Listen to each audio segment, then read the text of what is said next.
What's good, Kinganda?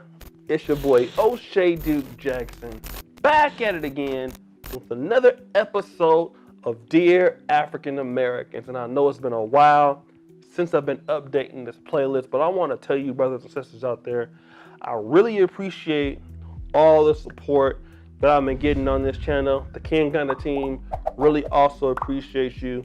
And what I've been known for in my many times to Africa is somewhat of an amateur insider, right? And the topic that I want to talk about today is Africa is not as cheap as it seems.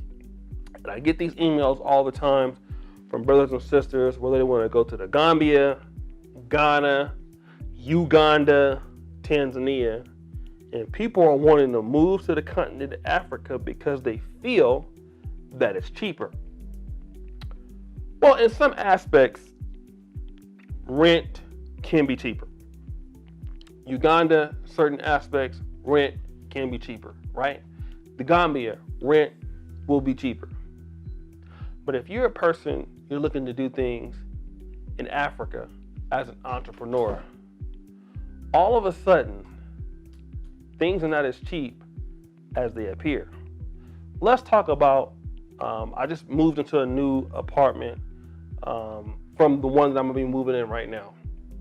The apartment is $500 a month. But guess what?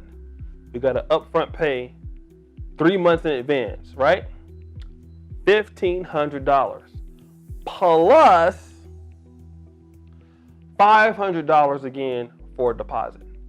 So right there, that's $2,000. Add it up.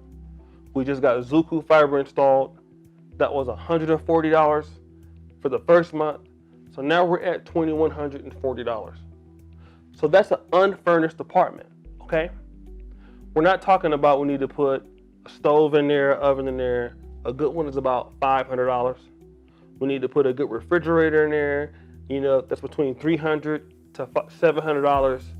If you want to do a good microwave, that's about $200.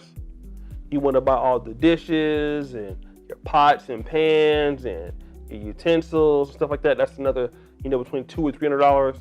Bathing towels, all of that, face towels, dish towels, that's more money. Beds, mattresses, sofas, love seats. Hey, listen, now you're talking about a whole lot of money, right? Okay? If you're doing business, guess what? You need to be able to come up with a certain amount of money.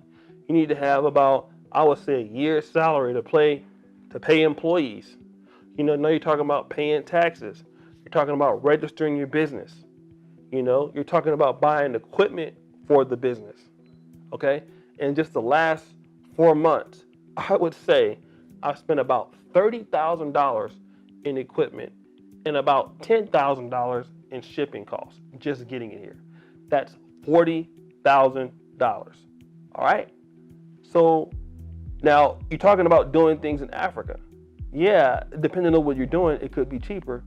But in many cases, Africa could be even more expensive than what you're trying to do. And the thing about it is that if you don't have that same money coming in, it's even more expensive. Think about it. If I'm a person that's making $1,000 a month, now $200 a month is expensive, okay? Now, $200 a month, $200 isn't so expensive if I'm making $6,000 in the States. But if I'm only making $1,000 a month on the continent of Africa, $200 is expensive. And this is what happens to a lot of African Americans or people from the diaspora. You're forgetting you're not keeping that same $6,000 a month salary or $7,000 a month salary. Maybe now you're working with $900 or $800 a month now, right? Because you don't have that same job. Now, even $50 is expensive now. Internet is more expensive, Cell phone service can be more expensive, right? If you want to get electronics, good devices, good appliances, all of that is more expensive now, all right? I think a lot of brothers and sisters have forgotten about the cost of doing business in Africa is not cheap. It's just not. For example, one of my mentors and one of the people that I know from my city is now in Uganda. Mr. Cedric Singleton. He's the owner of Black Market Records. It's the most successful hip hop label ever in the history of Sacramento. One of the best underground hip hop labels in California. For a fact, Cedric has over 30 employees. He's doing very well. I know that guy spends $10,000 a month. It's something that he spends every month just to maintain business, right? So you have to understand that when you come to Africa, any country, if you look at it as, well, I'm coming here because it's cheap, it's not as cheap as it looks, you know? You need to have money. You need to have income. That's why I tell brothers and sisters, you need to have a certain level of infrastructure when you're coming into Uganda. For me, I was already in the business that I'm in. I've been in this business for 5 years. So I have built up a level of infrastructure for myself. So when I come to Uganda or when I'm in Kenya, I have certain infrastructure set in place. I have certain connections already in place to go ahead and make things happen. I've been building those relationships. I've been building rapport with my, people that I work with. I've been building that up for 3 years coming to Uganda. I've been leaving, coming back, leaving, coming back.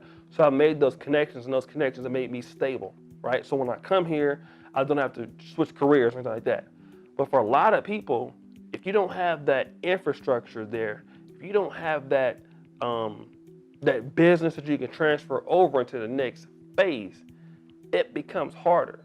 So just understand that moving to Ghana, don't get caught up in, the rent is $200 a month.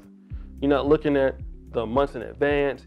You're not looking at gasoline, what it costs to buy a car, what it costs to travel, what it costs to fly within Africa.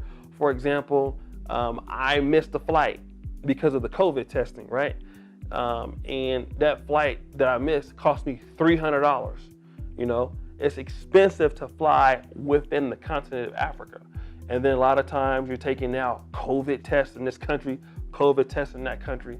So, you need as much money as you can get to stay in the continent of Africa. So guys, I wanted to bring that to your attention.